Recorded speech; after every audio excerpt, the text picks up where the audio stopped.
ہمارے supreme court کے chief justice چند دن پہلے ریٹائر ہو چکے ہیں۔ انہوں نے ریٹائرمنٹ کے 1 مہینہ پہلے 2 فیصلے کیے، ایک مدینہ مسجد گرانے کا اور ایک نسلہ ٹاور گرانے کا۔ آج وہ اپنے منصب پر نہیں ہے، تو میں اہل اسلام کو یہ کہنا چاہتا ہوں کہ اگر ایک جج کوئی فیصلہ نہایت ایمانداری کے ساتھ، دیانتداری کے ساتھ کرے، اس میں صرف اور صرف اللہ اور اس کے رسول صلی اللہ علیہ وسلم کی اتباع ہو، ان کی خوشنودی کے لیے حق اور سچ پر مبنی فیصلہ کرے، تو وہ اس کا ایک فیصلہ 60 سال کی بے ریا عبادت سے افضل ہے۔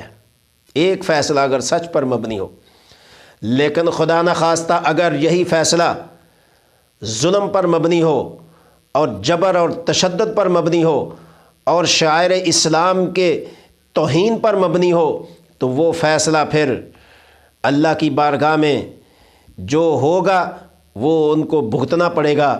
لیکن بہرکیف میں یہ کہتا ہوں کہ 2 فیصلے جج صاحب نے ایسے کیے کہ ان کو مرتے دم تک ان پر شرمندگی ہوگی کہ مدینہ مسجد کا فیصلہ جو انہوں نے گرانے کا حکم دیا، یہ اس قدر افسوسناک فیصلہ تھا کہ اس کی جتنی مذمت کی جائے اتنی کم ہے۔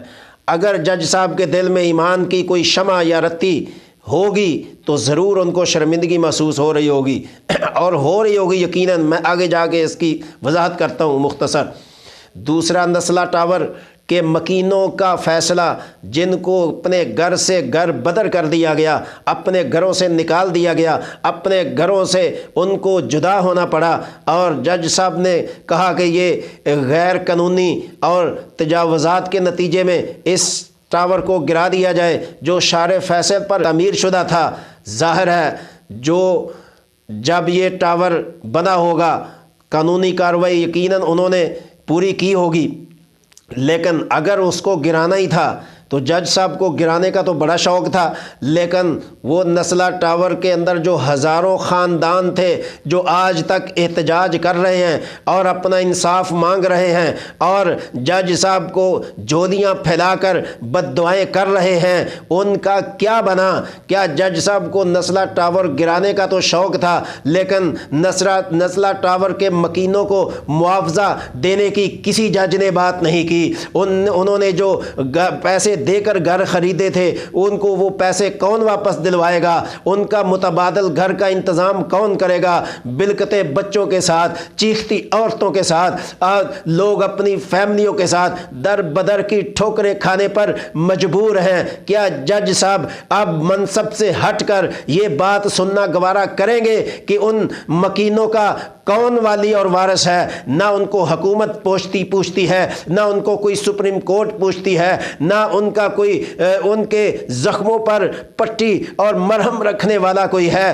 میں جج صاحب کا ایک خطاب سن رہا تھا جس میں انہوں نے کہا ہماری عدلیہ ڈکٹیشن پر فیصلے نہیں کرتی، ہماری عدلیہ دباؤ پر فیصلے نہیں کرتی، ہماری عدلیہ کسی کے کہنے پر فیصلے نہیں کرتی، ہماری عدلیہ عدل و انصاف کے تقاضے پورے کرتی ہے۔ تو میں ایک شہری ہونے کے ناطے میں پوچھنا چاہتا ہوں، کیا بنی غالہ میں کتنے افسران کے تم نے ان کے گھروں کو ریگولرائز کیا؟ کیا وہ انصاف پر مبنی تھے؟ وہ امانت پر مبنی تھے؟ وہ دیانت پر مبنی تھے؟ کیا وہ عدل و انصاف تھا؟ اگر وہی عدل و انصاف ہے تو پھر ان کو عدل و انصاف کیوں نہیں ملا؟ یہ اپنی زندگیوں میں جج صاحب کو دعائیں دینے کے لیے تیار نہیں ہیں، جن کو انہوں نے گھر سے بے گھر کر دیا ہے۔ اور میں سمجھتا ہوں کہ جج صاحب کے دل میں اس چیز کا خوف ہے کہ اب منصب سے ہٹ کر ان کو خطرہ ہے ان کی زندگی کو، اور اسی خطرے کے نتیجے میں جج صاحب نے اپیل کی ہے کہ مجھے فول پروف سیکورٹی دی جائے جس سے میری زندگی کی حفاظت ہو سکے۔ میں یہ کہنے پر مجبور ہوں، اگر ہمارے جج صاحب انصاف پر مبنی فیصلے کریں، عدل پر مبنی فیصلے کریں، تو پھر ان کو سیکورٹی کی ضرورت نہیں ہوتی۔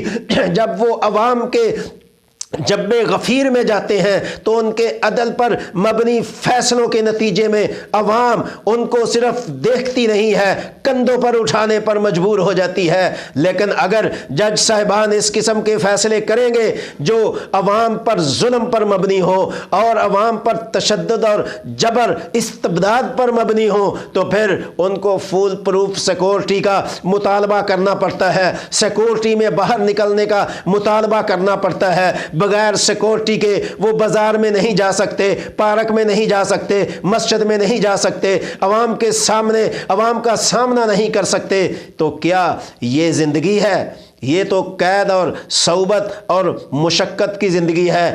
گھر کی زندگی کو بھی ہم نے قید میں تبدیل کر دیا ہے۔ تو لہٰذا یہ جو مکین ہیں ان کو یا تو معاوضہ دیا جائے، متبادل ان کو گھر دیا جائے تاکہ وہ سکون سے رہ سکیں، اور آہو پکار اور چیخو پکار جو آج تک ان کے دلوں کی آواز ہے وہ دب سکے، ان کو حوصلہ مل سکے۔ میری اپیل ہے وقت کے حکمرانوں سے کہ ان کے زخموں پر پٹی رکھی جائے، جن کو نسلہ ٹاور سے ہٹا کر نہ کوئی گھر دیا نہ ان کو مناسب معاوضہ دیا جا رہا ہے۔ تو لہٰذا اگر انصاف پر فیصلے مبنی ہوں تو اس قسم کی صورتحال نہیں ہوتی۔ اور میں اسی کے ساتھ آنے والے چیف جسٹس صاحب کو مبارکباد کے ساتھ یہ ان سے توقع کرتا ہوں کہ ان کے جو یہ ایک سال کے قریب یا اس سے 1 مہینہ زیادہ ان کا وقت ہے، اللہ تعالیٰ ان کو اسلامی شعائر